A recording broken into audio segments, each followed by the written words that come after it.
here we are for another Monday Meets. This is exciting. It's our chance on a weekly basis to kind of get to know some of the staff behind the Willow and what they do, and learn a little bit about the many programs that we have going on. I'm Will Averill. I'm the Director of Communications. When I started working for the Willow, it was one of the kind of eye-opening things for me was how many different aspects of the Willow Domestic Violence Center there are and how many different programs there are. So this is a chance to kind of rectify that and tell you a little bit about what we do and who we are. And today it's Hannah Sroor. So hi, Hannah. Hi, Will. Hi, everyone. Just to let everybody know, you can leave your questions on the Facebook page. We will try to answer them as we go through. We might not get to them immediately, but we'll try to catch them at the end if we don't get to them otherwise. But we really do want to hear from you. If you want to know anything, we're happy to answer any questions that you've got. And Hannah, today we're going to talk a little bit about rural outreach. So why don't you start by telling us, kind of your name and title, and we'll go from there. Okay, yeah. My name's Hannah Sroor, and I'm the Rural County Specialist in Franklin County, and a lot of what I do involves rural outreach, and since it is a majority of community service work, it's finding different ways to provide outreach in that community. Okay. Can you kind of talk about how, because you didn't start as a rural outreach program coordinator, can you kind of tell us about how you got started with the Willow, what your roles have been, and what you've kind of learned from each of those? Yeah, definitely. So my role, or how I got started at the Willow, I think is kind of interesting and maybe not what someone might think. And I think that's true for a lot of people at the Willow because the Willow is an agency that just provides a lot of opportunities to people from all different types of backgrounds, which I love because it just, I think, gets a more diverse group of folks in working in this field. So that's awesome. But yeah, I originally went to school for art education. And while I was doing that, I had an internship at Van Gogh Mobile Arts in Lawrence, and that was really where I started to get interested in sort of like art and social work and social justice and sort of like the intersection of those things.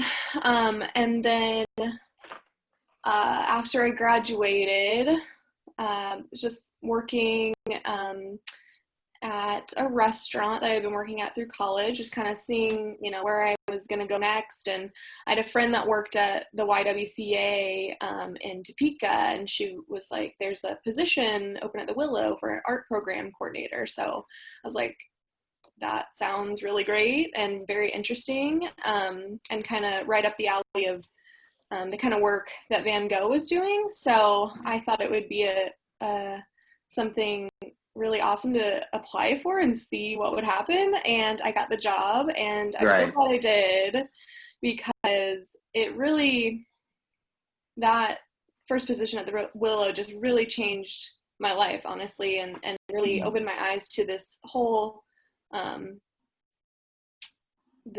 field of working in domestic violence, and I realized that there's a lot of other areas within it that I was really interested in too. So I worked in that position for about a year and a half, and I loved it so much, and just like met a lot of great people, both through coming through the shelter, but also my coworkers, and was just really inspired and like wanted to learn as much as I could about this field. And so this position, the Rural County Specialist, opened up, and I thought it would be really a great opportunity to learn more, to get to serve folks in a different way, in a different setting. And so I just kind of applied for it and got it. And some people were like, kind of like, why are you applying for this position? And,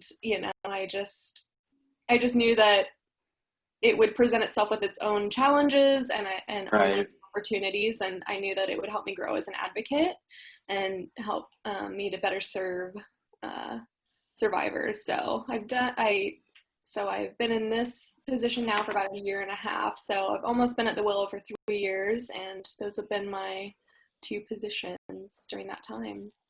Nice. I think it's really. I'm happy that you're one of the folks who, like me, didn't come directly from a social service background or from a domestic violence background. Sometimes it's. I think it's important for people to know that you can come from a different angle of things, and still, kind of pick up that training. But it was definitely an eye opener for me as well. I know exactly what you're talking about with the that first year of kind of learning, not only about how your individual job works within the program, but then also learning about domestic violence issues, and kind of everything that we do. Now, when you had started out, that first role was based in shelter, correct? Yeah. Yeah. So I worked at shelter full time and did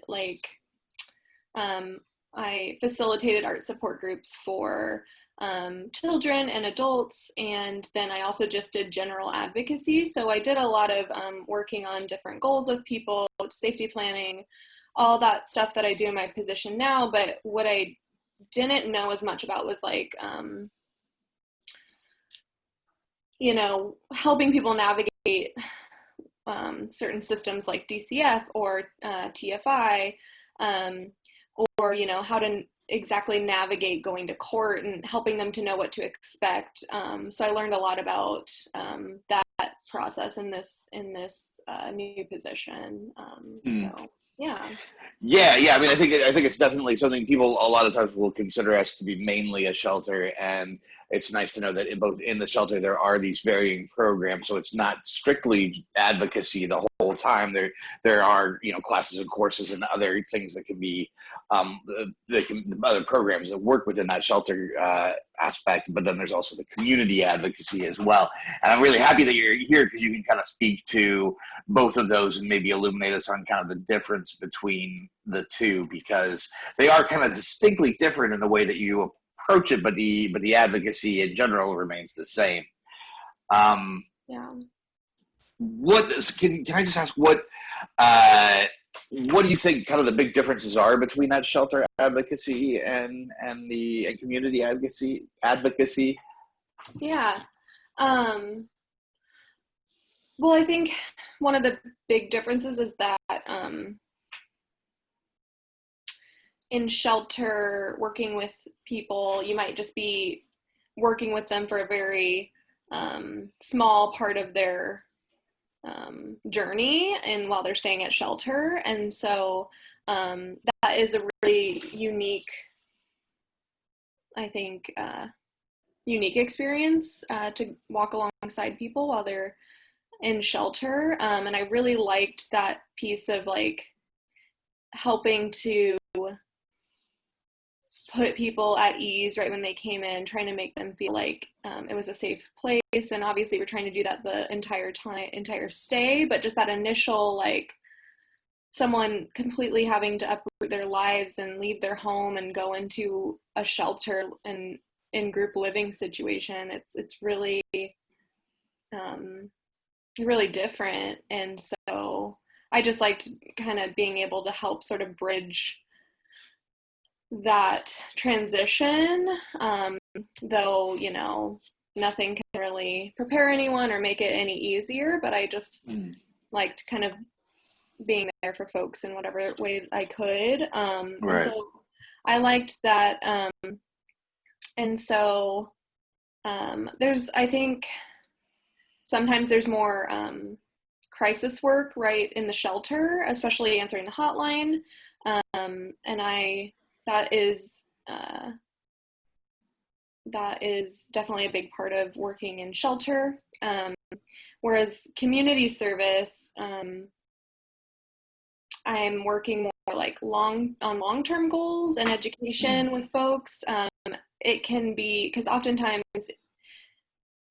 in shelter, someone is leaving an abusive relationship right then, and with community advocacy, it may be that they're in an abusive relationship and that's why they're reaching out, but it may be that it's a year or two after they've gotten out of this relationship and they're just still trying to navigate some things maybe on their own now, and might need some assistance or support.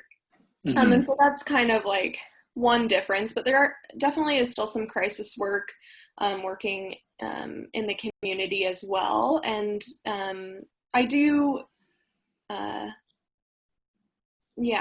I enjoy that type of work, and not that I never want anyone to be having to go through a crisis, but I do, like I said, like being there for folks and trying to just let them know that they have someone that is safe and that they can have support from in whatever way I can give that to them. So, yeah. So you find yourself kind of doing a much wider variety of things in a community advocacy setting. Shelter, really, everybody's in a similar situation and at a similar place, although they may have very varied stories. Whereas community advocacy, like you say, they may have just started out, or they may be still in the relationship, or they may be years after the relationship. So the variety of things of which you're doing, I imagine, varies a lot more in a community setting. Yeah, I think for that reason too, there's a wider, like, I haven't looked at the data, but like from what I have seen, like in my time at shelter and then working in the community, I think there's a wider age range in with community clients, just because, you know,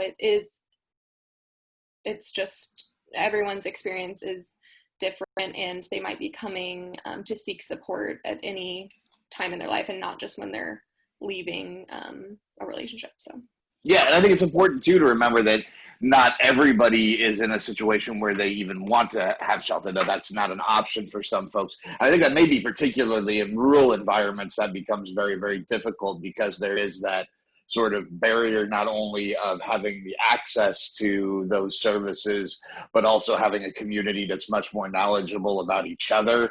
And, you know, everybody kind of knows everybody's business. So if somebody does do something like that, it could be much more known throughout the community, and that could be a barrier. So people may want to get assistance, but they may not need the shelter aspect of things to do that, right? Right, absolutely. Yeah, that's a big barrier for people. Yeah. So just to pause for just a second, if you have any questions, anyone who's watching, do feel free to put them in the comment box of the Facebook live feed. We would love to take your questions, or if you have anything you'd like to talk about, feel free to do that. We're talking with Hannah about rural outreach, and I kind of started into it anyway, so let's just kind of carry forward with it. Rural outreach does present its own challenges. Aside from those ones we kind of talked about with access and you know, kind of community knowledge, are there others that come up or come to your mind straight away that we? Yeah. Definitely. Unfortunately. But yeah, kind of like you said, with it being a smaller communities, people know each other, kind of know what's going on more. So that presents itself with a barrier of like, not as much confidentiality. And this can be, I mean, like you mentioned, leaving and going to a shelter, that could be really, I mean, people would know if you left your home, and what would that mean, and so I think that is definitely something that can make it hard for folks to leave. Also, lack of confidentiality when reporting or trying to take legal action. Since a lot of people know each other, there could be people on the police force or in the at the courts, whether it's a clerk or a lawyer, a judge, or whoever, might know the abuser, or they might know the victim, and that can just make it really hard for someone to reach out, just having that fear that might you know, not be kept confidential, or might escalate their abuser, and, you know, a whole host of different reasons why that could be a barrier to someone disclosing that they're experiencing abuse. I think also lack of housing in general, but specifically also affordable housing. There are a lot of, not a lot of, there are some great options for affordable housing, but there aren't enough. So basically all the affordable housing is pretty much full and people stay there. I mean, they stay there because it's affordable, and then it's a good place to live. And so, you know, while we're working with folks to get housing vouchers or just other low-income housing, there just isn't enough. And so that's a really big barrier. Let's see. I think, yeah, kind of talking back to like shelter, in Franklin County, there isn't any shelters. So if someone is wanting to or needing to flee or wanting to relocate, they would have to, the closest shelter, domestic violence shelter, is in Lawrence, or there's a community shelter in Lawrence. And so that's where folks would go if that's where we would try and get them to safety if they called us and are needing shelter. But that presents itself with a lot of barriers too for someone living in Franklin County that might want to stay there because of friends or family or schools that their children go to. So that can be really hard to just uproot your life completely and go somewhere else. For some people, they might want to, you know, relocate to a different city for safety, but some folks might want to stay, and they should be able to stay where in their city or hometown. So yeah, that's a really, really hard thing to navigate, for sure.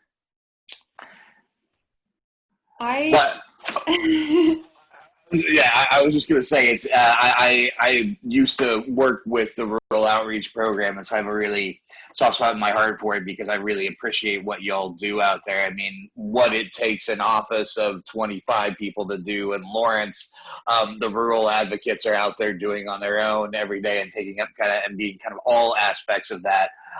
Next week, we're going to talk to Shannon Reed a little bit more about court advocacy, and part of that is the dockets.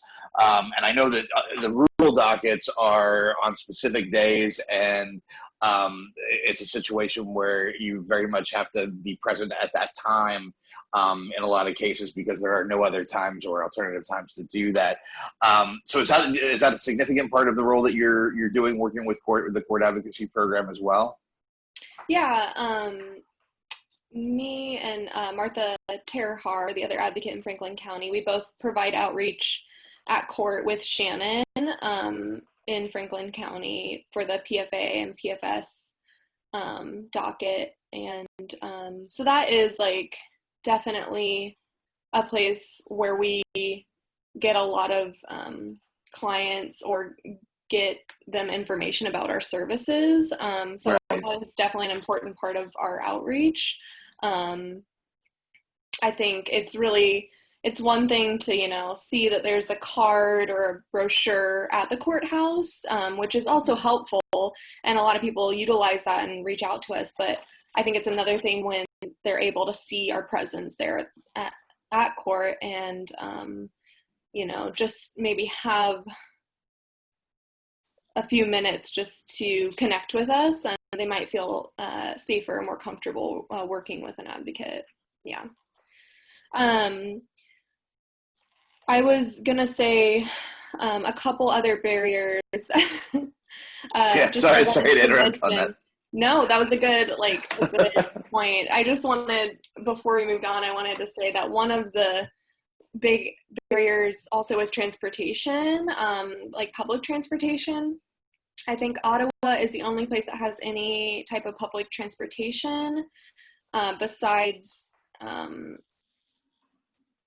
transportation that can be, you can call for with your insurance, but that has to be limited to medical appointments. But I think Ottawa is the only one that has any public transportation, and even that is stops running at 2 p.m. So it does make it hard for folks to sometimes get where they need to go, especially if they live further out in the country, or just don't have a vehicle. And so one thing that we have been doing since the pandemic started is doing an online support group, because we typically do a support group every week, a community support group for folks in Franklin County, and we started doing it online for all the counties. And this has been something we've wanted to try out for a while, even before the pandemic, and I think it's going to be a really useful tool to keep using even after the pandemic's over, to reach more people, or Right. that might want to come to the support group, but that might have some transportation barriers to doing so. So, yeah. Nice. If people want to get involved with those support groups, or if they feel like it's something that might be helpful to them, what would be the best way for them to do that? Yeah, I would just recommend reaching out to our hotline, and they can give you all the information for the time and the date and how to access that group. Awesome. I'll just plug the hotline number here. It is 785-843-3333. I do that during presentations too. Any chance I get, I figure kind of eventually it'll get into people's heads, like the pizza shuttle song, the 842-1212. Yeah. So let's talk about kind of what you personally have learned about domestic violence and human trafficking from working at the Willow that you maybe didn't know, that you think might be something that people, when they first approach this subject, or when they're first talking about this subject, they might not necessarily think about it, they might not be familiar with. What did you kind of learn early on that you feel like you didn't know before? I think one of the biggest things is just that domestic violence really has to just do with someone wanting or needing or feeling entitled to power and control over another person. And it's not really about any other external circumstances like losing a job, or addiction, or mental health issues. And while those can definitely escalate a situation or an already abusive relationship, it's not really like the root cause of domestic violence. So I think that's a really that was one of the biggest things that I learned. So that's one. I think also learning about human trafficking, and that it's not, I think one of the most surprising things to people is that typically it's not a stranger that's trafficking someone, and it's usually someone that they know and that they trust, whether that's an intimate partner or it's a family member. I think that's a big thing that I've learned, and that's kind of shaped how I talk to people about it and give trainings on it, but and how to see some of those warning signs, because I don't think that's very common knowledge to a lot of people. And then I think learning about ACEs, which are adverse childhood experiences, and just how those really can shape someone's life, especially into adulthood. And so the more ACEs someone has, the more likely they may be to be either a victim of domestic violence or a perpetrator of domestic violence. But those can be sort of like counteracted by positive relationships and positive experiences in a child's life. So even if they have experienced horrible things, or hardships, or any of the different ACEs, there's hope, and there's a way that kids can come back from that. So it's not absolute, and it's not a forever thing, but we do a lot of education about ACEs to community partners, because it's so important for them to be able to identify them so that we can provide supports for children and provide more positive experiences and relationships in their lives. Yeah. Yeah, if somebody's interested in learning a little bit more about ACEs, it is an analytical tool that is available. You do a Google search, ACEs testing. There's quite a few free resources that can kind of get you started and get you information. If you'd like to know more about that, we do have presentations that we can book as well, so you can book those through the Willow website. But those tools are available out there for anybody who kind of wants to look into them, and it's a pretty fascinating little test, and there's a lot of very interesting information both about the results of that test and about childhood trauma and the effects of childhood trauma and how you can work with children in trauma to help to nullify some of those negative experiences. So let's talk about like the future, because we're talking about kind of how things are with rural outreach now. So we know that you're kind of a jack of all trades of doing not only the crisis advocacy and individual advocacy, but also assisting with community resources, helping to provide different people with the tools and information that they need wherever in their sort of the cycle of trauma that they're dealing with. What would you like to see in the future going forward with rural outreach? Where would you like to see us kind of continue to make some advances, and what do you think would be programs to look at in the future, maybe? Yeah. I think this is kind of something that we've already started, but I think I see it growing more, is that we have done support groups in the jails on the women's side, and recently this past year we started doing, and these support groups are just healthy relationships groups, and we started doing them on the men's side in December, and that has been kind of put on hold due to the pandemic, but we are having really great response from it, and having a lot of great discussions, and just engaging more folks in talking about healthy relationships and what that looks like. So that's been, I think that's an area where we'll continue to grow. I think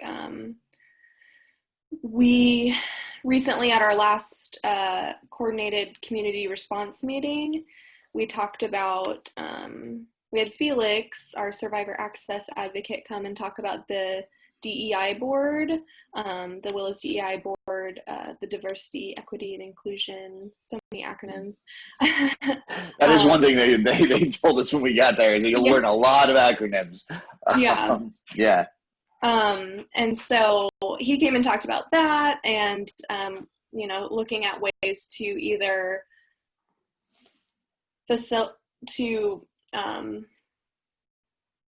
encourage partners to create a DEI board in Franklin County, or just having members from Franklin County on our DEI board. But I think this is all to say that we want to really critically think about how we can engage more people of color in our services, and especially the Black community. And so that's kind of some things that we're looking forward to growing and doing better at. I think more community education. I think that's always something that we want to continue to do with different agencies. I think specifically want to work with TFI and ECAN and the hospital to discuss just some of the different dynamics of domestic violence and human trafficking, and just how that might shape how a person might be reacting in a situation, and might help explain some of those behaviors or reactions. Just so that there's a better understanding all around of that and trauma. And so that's something we're looking forward to doing more of. We can also provide those trainings virtually. So if anyone's interested in it, we can still be doing some training during this time if you are looking to get it soon. Yeah, absolutely. And just a reminder that all of the services at the Willow are free and confidential. So if you do want to book a presentation, there's no charge for that. We'll help you arrange it at a time that is convenient for your organization. And it can be on any of the topics we kind of discussed so far. So that was kind of specific to the rural area. How about you personally, in terms of anything agency-wise that you'd like to see the agency move forward with going forward? Yeah. I think as an agency, we do a really good job at continuously like evaluating and examining how we're providing services, if they're accessible, if they're trauma informed. And that's a really important part of why I love working at the Willow and why I can continue to do this work. So I think that's that's one of our strong suits. I think though that we do need to continue doing both as individual employees and also as an agency, just more anti-racism work, and just really try and lead as one example for the community. So there's that. I also think that, our main goal as the Willow is to provide safety, whether that's, through our shelter or through safety planning, or helping people to regain a sense of safety. But I think if we are still at times unsafe as an agency for a survivor, and if other agencies or systems are unsafe for people in other ways, that's still a responsibility of ours to help to try and work and change. So I think that's something as an agency I think I would like to see us continue to work towards. And then also, I think our transitional housing program has been just like really successful, and I'd really like to see that grow into the rural counties. Nice. Yeah. Yeah, because I think that could really just provide some housing and affordable housing and for folks, and a way for people to get back on their feet, save some money, and be able to move on with their life and thrive, So I think that would be a really great thing to see in the future. Yeah.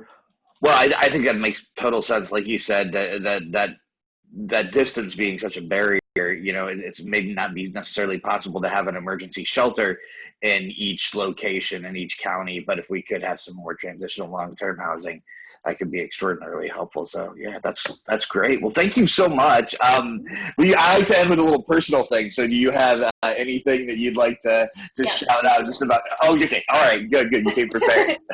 Well, I just had some little affirmations that we had made in support groups. And so just if anyone needs to see these today, I don't know if they're backwards. Are they backwards? No, they work. They work. I find peace in myself just as I am, and I am worthy. No, they're great. Yeah. Yeah. There you go. Nice. Well, thank you so much. I really, really appreciate it. Anything else you want to leave us with? Any thoughts? Or are we going to end on the smooth affirmations? Yeah, I think that's a good thing to end on. There you go. So thank you so much. If you have any questions that didn't come up or you didn't really feel comfortable posting about, that's absolutely fine. You can message the page, or you can email me at waverill@willowdvcenter.org or Hannah at hsroar@willowdvcenter.org. And just get in contact with us if you have any questions. You can also always use the hotline 24/7, 785-843-3333. 333. So we will be back next week with Shannon Reed and court advocacy, which I think will be a really, really interesting look at a totally different angle of what we do, but that's such an integral part of the process and the organization as a whole. So thank you, Hannah. Very much appreciated. Have a great week. You too. Have a great week, everybody.